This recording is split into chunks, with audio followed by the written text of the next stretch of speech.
When you look at a great piece of art for the first time, you can sense you're standing in front of a masterpiece. That's how I feel about the new BMW 7. It's our masterpiece. Welcome, dear friends of BMW. So glad you could be with us for this special moment today. The world premiere of our new BMW 7. The new 7 embodies everything BMW is about: state-of-the-art technology and revolutionary design.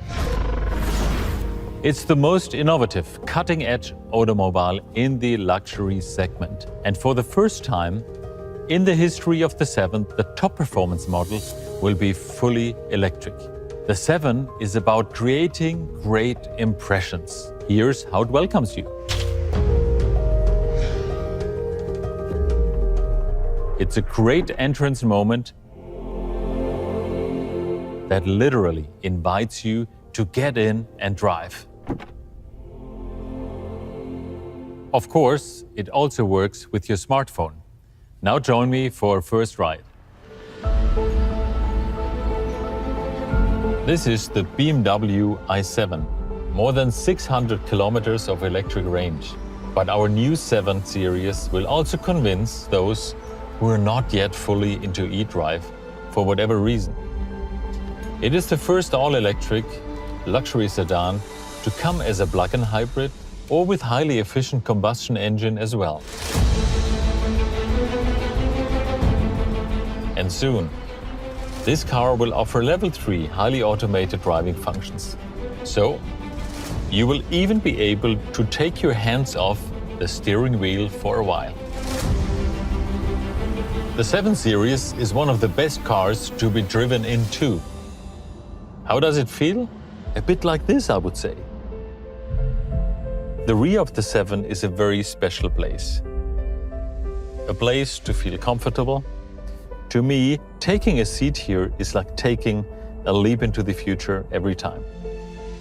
And speaking of impressive moments, one of my favorite highlights is hidden here: the BMW theater screen. But more on that later. Regarding technology, take my word for it, this car has everything a car can possibly have. And it's all sustainably manufactured, as you would expect from BMW. The BMW 7 is a masterpiece of German engineering and far ahead of its time. Great art moves the hearts and minds. The new 7 does even more. It moves bodies, hearts, and minds. You simply have to experience it for yourselves firsthand.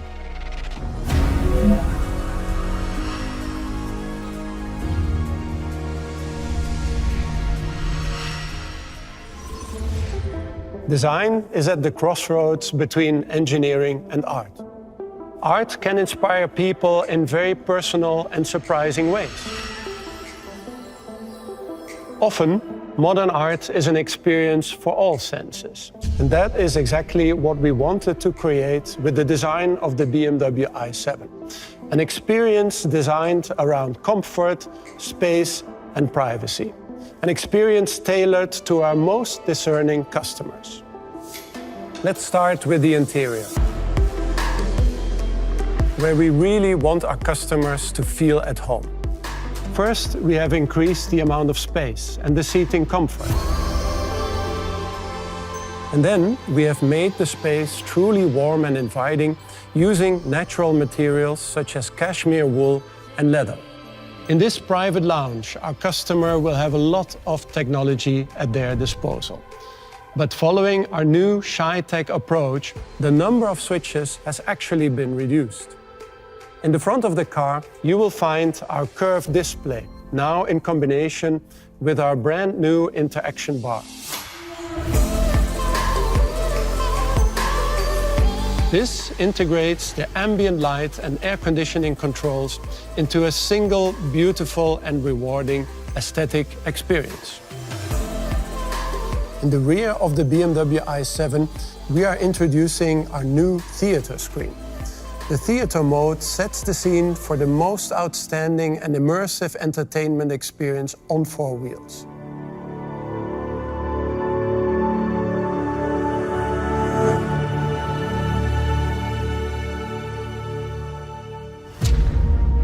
Looking at the exterior, the BMW i7 has a strong presence and very clean, monolithic shapes.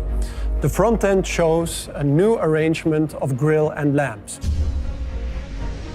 expressing its BMW identity through a new light signature. This signature is unmistakable and will remain the preserve for our top-of-the-line models. Overall, the new BMW i7 is a perfect expression of modern luxury, human-centric, electric, and tech magic. The i7 will make your driving experiences extremely rewarding and will create unforgettable moments on board. And now, Jenna will show you more.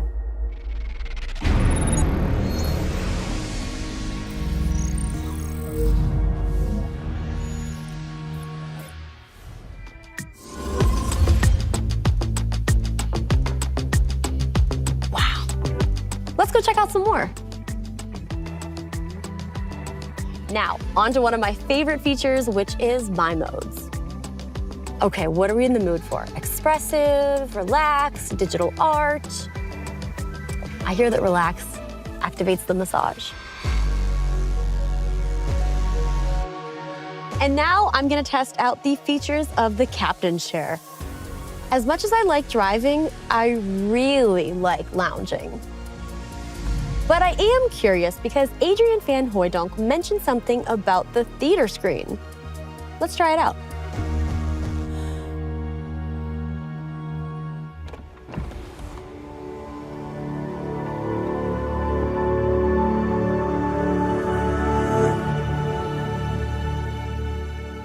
I really want to learn more about the theater screen, and I know just who to ask. Hey, BMW. Who is the expert for the BMW theater screen? Hello, Jenna. You should talk to Tarek Saki. Hi, Tarek. It's so great to meet you. Hi, Jenna. It's really great to see you. Now, tell me a little bit about what makes the BMW theater screen so special. So the BMW theater screen is a rear seat entertainment system with an ultra-wide 31-inch touch display that is more capable than ever. Now, it sounds like a lot has not only gone into the design, but the technology. I would imagine this is something you and your team have worked tirelessly on. Indeed, I can tell you that the entire team has really put genuine care to create a product that our customers would truly love. And you can combine the system as well with the magical 4D diamond surround sound from Bowers & Wilkins with over 30 speakers that are perfectly positioned to create a crystal clear audio quality. It's definitely one thing to hear the audio, but to be able to feel it in the seats, it really does give it that 4D experience, which really takes it to the next level. Correct. It's like your private 4D cinema lounge at the back seat of your car. And the built-in Amazon Fire TV gives access to a wide variety of content so that passengers can enjoy streaming videos, listening to music, playing games, and many more, all while on the road. And you'll also have the capability to connect your personal devices via an HDMI input. So it sounds like the passengers in the back have quite some entertainment. What is it like for the passengers in the front? I'm glad you asked. For the first time, the driver and the front passenger can also enjoy video-on-demand services, for example, while parking or charging. You've probably seen we've integrated YouTube over the entire width of our large control display. And this is just the beginning of a new era of in-car entertainment experience. So what you're saying is you can actually watch my YouTube channel in the BMW? I'd love to watch it. Now that we have all of the entertainment covered, I think there's only one thing left for me to do. I'm gonna go for a ride. Have fun and enjoy. It was great seeing you. Great to see you. Okay, now let's go outside. Oh yeah, this looks great.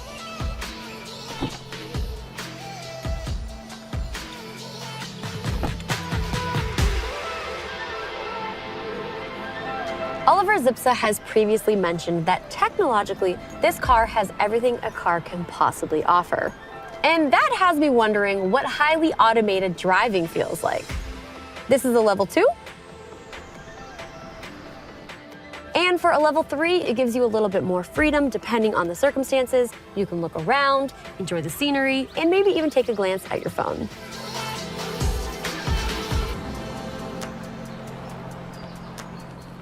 The i7 really is a car that moves bodies, hearts, and minds. And on that note, I have to say goodbye, but I will see you guys again soon.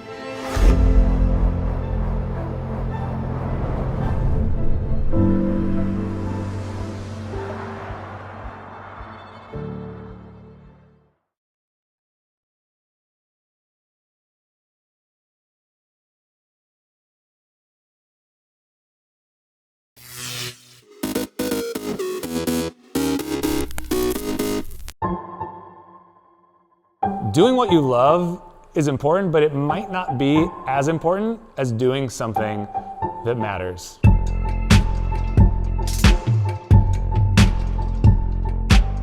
Cat and Cloud really got started with an idea that work could be better than it is.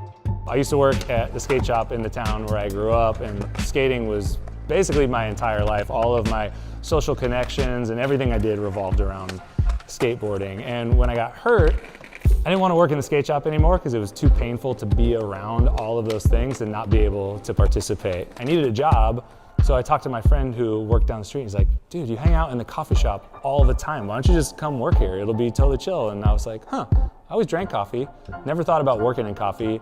And I did, and immediately I was just bit by the espresso bug. I became incredibly enchanted about this mysterious brown liquid. Where did it come from? I don't know, and that was the beginning of it. Most people have somewhat of a dysfunctional relationship with the work that they do. Work is very transactional. You go to work, you put in your time, you get a paycheck, and that's the end of it. I'd worked at a couple different coffee shops that were really awesome. My current business partners at Cat and Cloud, we were all working there together, and we all loved working there. But there was this cultural piece that was missing, and really what the three of us all wanted was a little bit more creative freedom and to kind of tap into that idea of what could work be if we put a lot of focus on healthy workplace cultures and really investing into the employees that are along for the ride.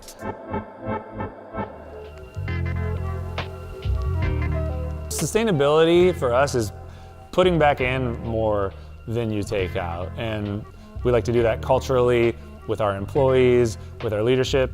We think the world would be better off if there were more businesses who operated within that framework. People are capable of amazing things. Like, I've seen people who are way younger than me doing way more than I was at that age, and I fucking love it. It's so cool. I didn't even know that I loved coffee. I landed in coffee by accident. All I know is if there's something that I connect with and if I feel empowered to do a good job within that thing, good things happen. If you're going forth in the world, I think it's really important that you put out your best effort, that you show up and give everything your all, because you never know what might happen. Like, I have my dream job and it's absolutely by accident. In general, skateboarders, you don't want to have these rules. Like, where do you want to skate? At the park? I guess I skate at the park, but I don't really want to skate at the park. Like, I'd rather be on the streets anywhere doing my own thing, and I don't care if I get kicked out. I don't care if I get yelled at. I don't care if somebody tries to fight me. And if you carry that attitude into the projects you do or the businesses you create, it's way fun, and you end up with something that nobody else would have created.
everything that the Tuskegee Airmen did for us, that they sacrificed for, that they fought for.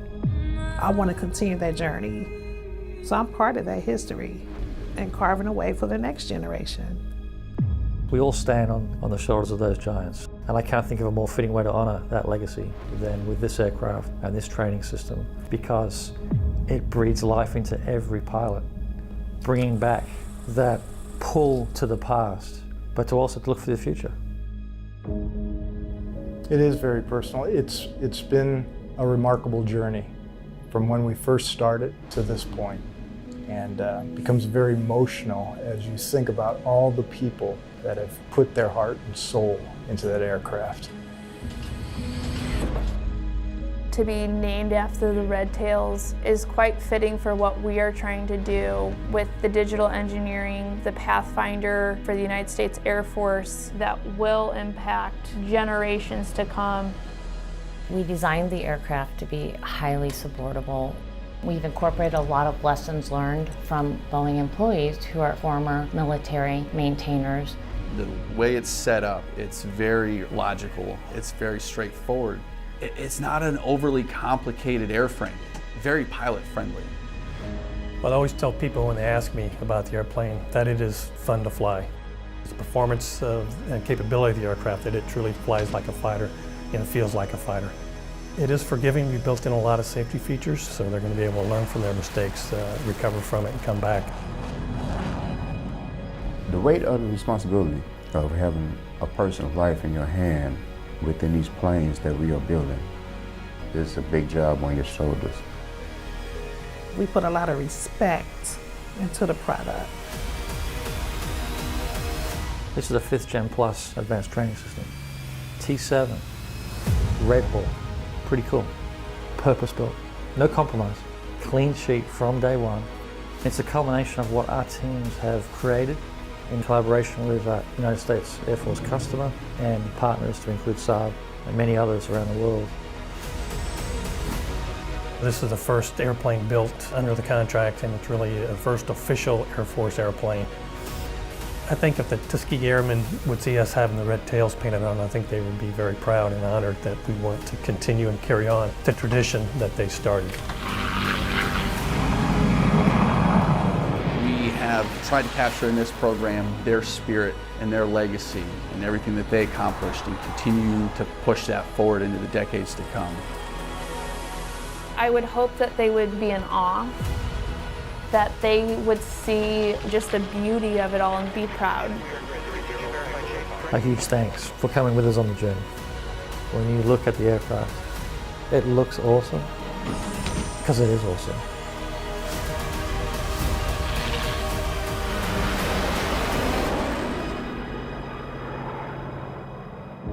If I could talk to the Tuskegee Airmen about the legacy, I would let them know that, hey, I appreciate you. I appreciate what you guys did for the country. And then I appreciate being able to work on a historic plane. I think they'll love it. I think they'll fall in love with it.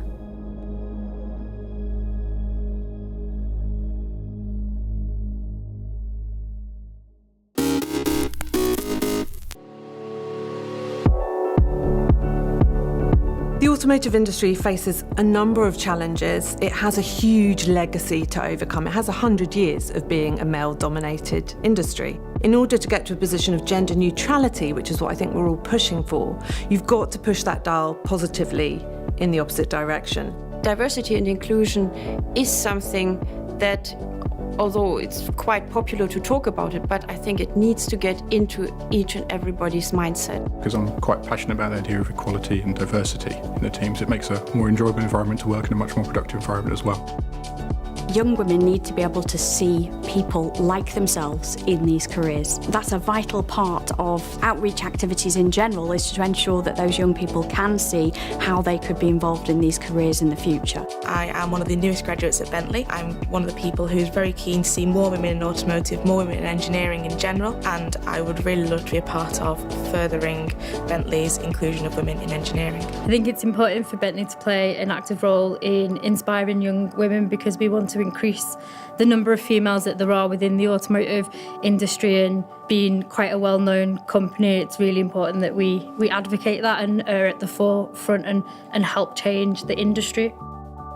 I think it's incredibly important that we get young women excited and engaged with STEM, particularly engineering, computing, science. So if you want a really excellent product, you obviously need people who are representatives of the groups that are going to be using those products in the design team, because they can bring that understanding to the table as part of the design process. Digital skill sets, data scientists, software developers, etc., has been more effective in getting a more diverse group to apply for it and to explore it as for education. Mentoring is a great opportunity to showcase to women what kind of opportunities are there, maybe outside of your comfort zone. Sometimes people lack confidence, not necessarily capability, but helping, supporting and mentoring somebody can help build that confidence, show them what they can do, show them what they're excellent at. Up until recently, I had never had a formal mentor. They'd always been quite informal, but it was something that helped me build confidence and belief in myself and helped me go for opportunities where I maybe wouldn't have gone for them without that third person and that support. I've also been mentored by some people at Bentley through my early career as an engineer. There have been many influential women and other engineers as well throughout my life, and I've been lucky to benefit from all of them and have mentors throughout different sectors, both in engineering, in personal life and in business as well.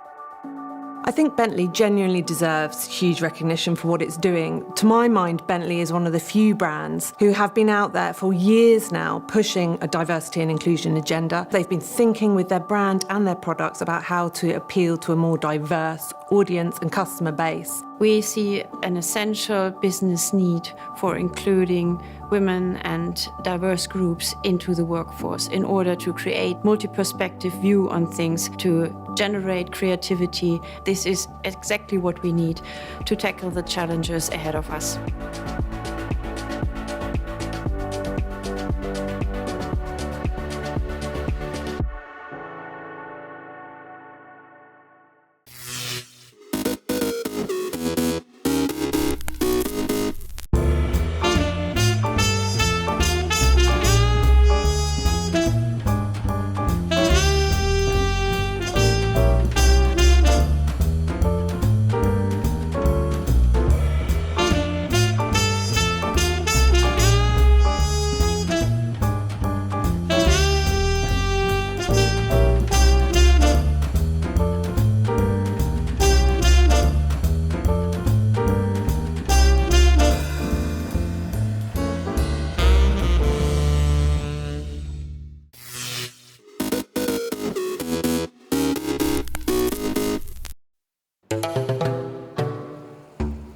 What I tend to look for when I go to places are things that are visually appealing. When you walk down the sand dunes here in St. Lucia, just thinking of the old shipwrecks or the explorers, the first thing they saw was these long beaches and impenetrable forest. They still look exactly the same. I can't imagine there are many places in the world where you can see tons of things in one day. I want to pinch my arm and say, this can't be true. I'm in the middle of this. I think the uniqueness is that it's diverse. You could peel off layer after layer and you'll find more and more things. It's all here for you to just be part of.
May 22nd, 1939.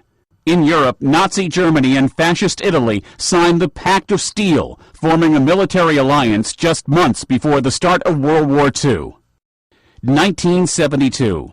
Richard Nixon begins the first visit by an American president to what's then the Soviet Union. He and Soviet leaders signed the Anti-Ballistic Missile Treaty, part of Cold War détente between Washington and its communist rivals Moscow and Beijing. 2002. A former Ku Klux Klansman becomes the third man convicted for one of the deadliest attacks during America's civil rights era. A jury finds Bobby Frank Cherry guilty of murder in the 1963 church bombing that killed 4 black girls in Birmingham, Alabama. Cherry receives life in prison and dies behind bars more than 2 years later. 1907. How wretched, rash, intruding fool. Farewell.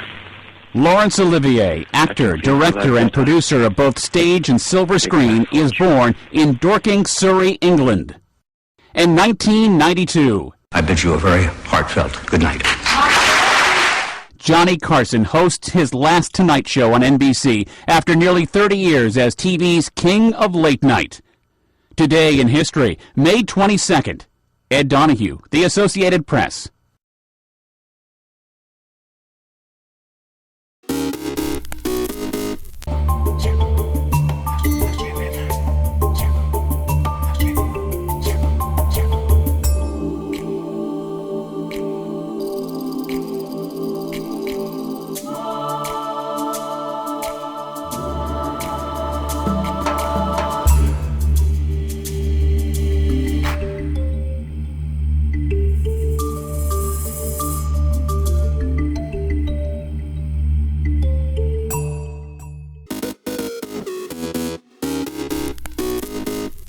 Welcome back in our studio, and in today's news,